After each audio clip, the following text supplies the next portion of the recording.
Welcome to the Freedom Club Podcast, where we strive to pull you out of your life of quiet desperation, out of your comfort zone of misery, and propel you into a life of freedom and fulfillment. And now, here's your host for this journey, international speaker and coach, and serial entrepreneur, Kurt Mercadante. So happy Monday, everyone. This is the Freedom Club Podcast. You may be someone who is fortunate enough to be a member of the Freedom Club community, watching this here in the community. If you're listening to this on the podcast and you're not a member of the Freedom Club community, what the hell is wrong with you? Go to Facebook today, search for Freedom Club Community. You'll see my ugly mug. Click on it, apply. We'll ask you some easy questions, answer those questions, and we will let you in. I think we're about to hit 800 people in the community, and we would love to have you as a member. So today I want to talk about the word conformity. And you hear me talk about scarcity and abundance and the difference between those two things.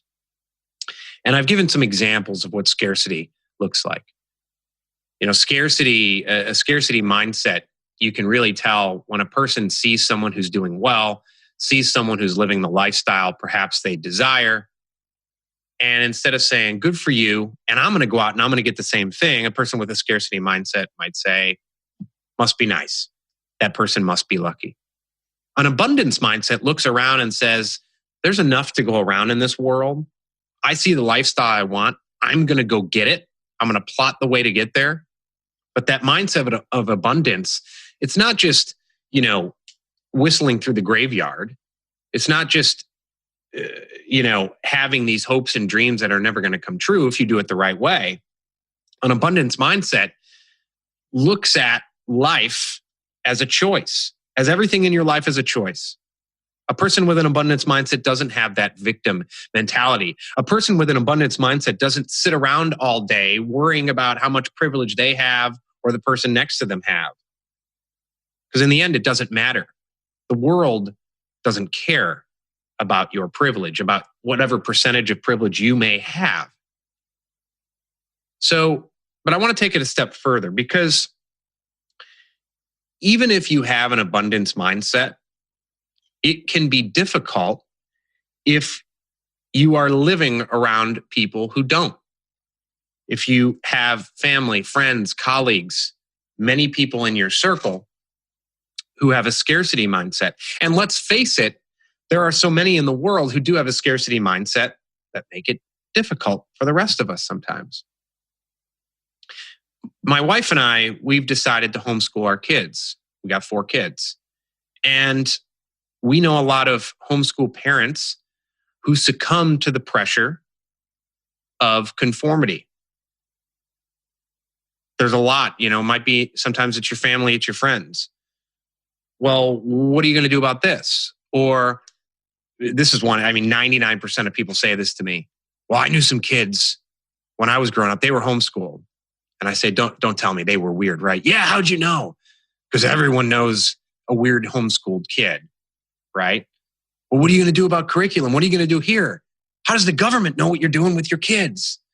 And the questions range from truly informational to just, I've had people tell me what we're doing is wrong. When we first told people we were going to homeschool, they said, how could you do that to your kids? That's cruel.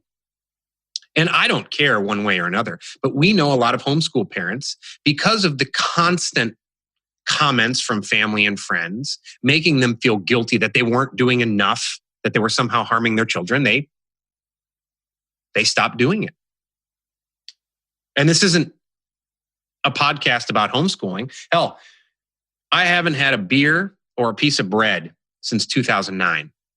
After a while of being prescribed drugs, wrong diagnoses, pain, anxiety attacks, massive stomach pain for about 12 years, I decided to completely change my lifestyle. I was on Lipitor for about 8 or 9 years. I wanted to get off that. I was on another drug that gave me massive side effects. And I decided to go off it. I completely changed my lifestyle. I call it the paleo lifestyle. I don't eat grains. I eat a lot of fresh foods. Whatever it is, you can look it up. But it's funny, 10 years later, I still get jokes. I had the high school friends who would stand up and say, oh, he's gluten-free. The other day, we were at Outback. I was at Outback Steakhouse with my boys, and they don't eat bread either. And, you would have thought I had 13 eyes on my head when I told the waiter that we were going to hold the bread, right? I've had people say, well, real men drink beer and eat bread. Okay, whatever. I don't care. I don't give a shit. But the fact of the matter is, and the overall message I want to leave you with is this. When we tend to step out of line, we have a society that pays lip service to the power of the individual and the individual self and being your unique self, finding your purpose. Everyone likes to talk about that. But really in practice, there is such a pressure to conform. When you step out of line, man, you better get back in line. Now, I mentioned homeschool, I mentioned diet. Extend it. Pick a topic. Let's talk about it. Tim Allison, who has the Screw the Naysayers podcast, he was on this podcast last year. And one of the things that he said was when he decided to give up his very successful, very lucrative career and move to a small fishing village in Canada with his kids, he had people tell him he was endangering his kids. What he was doing wasn't right for his kids because it was all about making that paycheck so you could do what? Get your kids into the best college and focus on giving them a college degree. My wife and I actually are not obsessed like many people are with getting our kids that college degree. If you want to do that, that's more power to you. Nothing I'm saying now, this is the whole point of it. Whatever you want to do with your life, it's kind of none of my business, right? But when we do things like the things I'm mentioning today, that power to conform is so strong.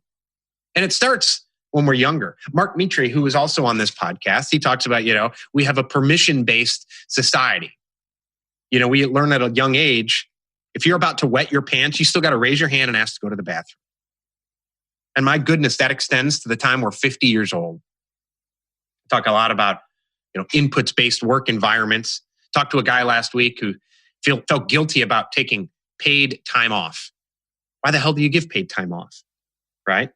When I decided to shut down my job, I had clients who I'd fired. I heard about discussions that were had and laughter and snickering that Kurt was having a midlife crisis. Oh, what was wrong with Kurt? Meanwhile, one of those same clients told me, oh my gosh, I wish I could do what you did, but I can't. And I said, well, why can't you do what I did? Well, because we got the mortgage and we're in this neighborhood and we got to stay here and my kids are in this school and all that. He was a victim, not only of the lifestyle he built, but I guarantee he was of the mind that you got to live in a certain neighborhood, you got to drive a certain car, you got to send your kids to a certain school. And I don't say this to cast aspersions on whatever lifestyle you live.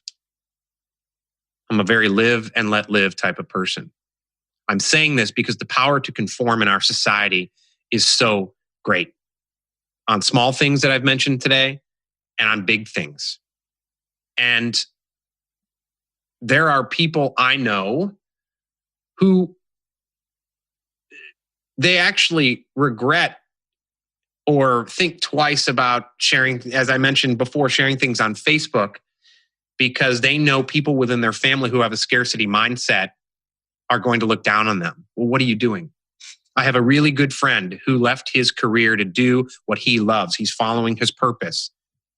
He's been doing it for 3 or 4 years. You know what his parents told him a few weeks ago? When are you going to stop what you're doing and get a real job?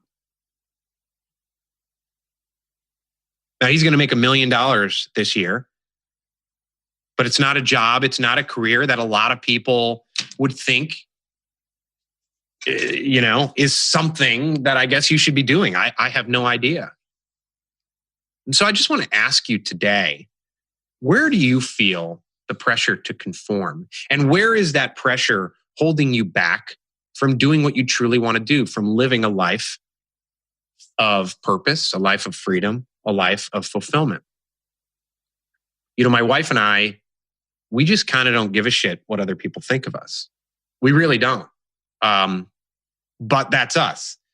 And we also have for, I was going to say 10 years, but 15 years, 20, since we've known each other. It wasn't always like that. We've built this up over the years. And we live a lifestyle that many people, we left home, we moved away, we moved to a warmer climate, we moved here near the beach, decided to homeschool our kids. I decided at peak revenue to shut down a 7-figure agency. People thought I was stupid. People thought I was having a midlife crisis. And then we're now having the best lives. We were just talking about this. Last year was the best year of our lives. And this year's going to be even better. By the way, we can't afford 6-week trips to Europe, but we go anyways because we want to do it. People look at us sideways. Well, what are you doing? What about the kids? Are you putting your kids in danger? So, and I'll say this. I've talked a lot about my experiences. I've talked about some other people's experiences. Talked about Tim Allison, quit his job, moved to a small fishing village. People said, you're endangering your kids. What are you doing? You need that money to get them into college. If you listen to this podcast and you think this podcast is just about me talking about my lifestyle, you might have a scarcity mindset. If you listen to this podcast and instead listen to it and take it and embrace it as a call to action to stop giving a shit what other people say in your life, to give a big middle finger and a fuck you to the haters, the critics, the people who want you to step back in line when you have the courage, the audacity to step 1 foot out of the line that I like to refer to as coerced conformity. Listen, when we are first born, we come out of the womb with a sense of discovery. There are some scientists, neurophysiologists who think that we're at genius level when we're a kid, right? No one tells us we can't do it. We want to discover, we want to explore, even if it's on the back deck, even if it's by our parents' feet near the living room couch. And somewhere along the line, that conformity is squeezed out of us. Peter Thiel, billionaire investor. I don't care what you think about his politics. He's got $1 billion. You don't. He said he was raised from a young age that he had to get into the best high school. He had to graduate at the top of his class. He had to get into the best law school. He had to graduate at the top of his class. And then he had to get into a Manhattan law firm. You know what? He spent so many years working to do that. He says once he got to that Manhattan law firm, he could not wait to get out. He referred to it as Alcatraz. He talked about all these lawyers who had quit. Some stayed. He got the hell out. And he's had a fulfilling career investing in some society-changing companies. But he talked about that the enemy of fulfillment and freedom, which this, by the way, has an impact not just on your personal fulfillment, this has an impact on society, right? Do we want to stamp out the creativity in people, or do we want to let them actually embrace and find their superpowers and chart their own paths? Peter Thiel talked about that conformity. I call it coerced conformity. I'm not telling you got to do anything with your kids. I'm not telling you how to raise your kids. I'm not telling you how to live your life. I'm not telling you how to run your business. But that's the entire point of this episode. Live your life the way you want to live it. Of course, within ethical bounds, within moral bounds, without hurting other people. But define that lifestyle you desire. Define that lifestyle you want. Think back to when you were a kid. Maybe it was a teenager. Maybe it was even in your 20s. And you had a dream of doing what? You had a dream of living lifestyle that looked like what? Along the way, you gave up that dream. Why? Why did you give it up? Embrace that. I don't care if you're 60 years old. I don't care if you're 20 years old. I've said it before and I'll say it again. Whether you have 20 years left on this earth or 2 days, why would you want to spend 1 millisecond more without living a life you desire, a lifestyle of freedom and fulfillment? And if what other people are saying about you, if other people's scarcity mindsets are getting in your way, then fuck them. Live the lifestyle you want starting today. This is the Freedom Club. I'm Kurt Mercadante. You have a wonderful rest of the day.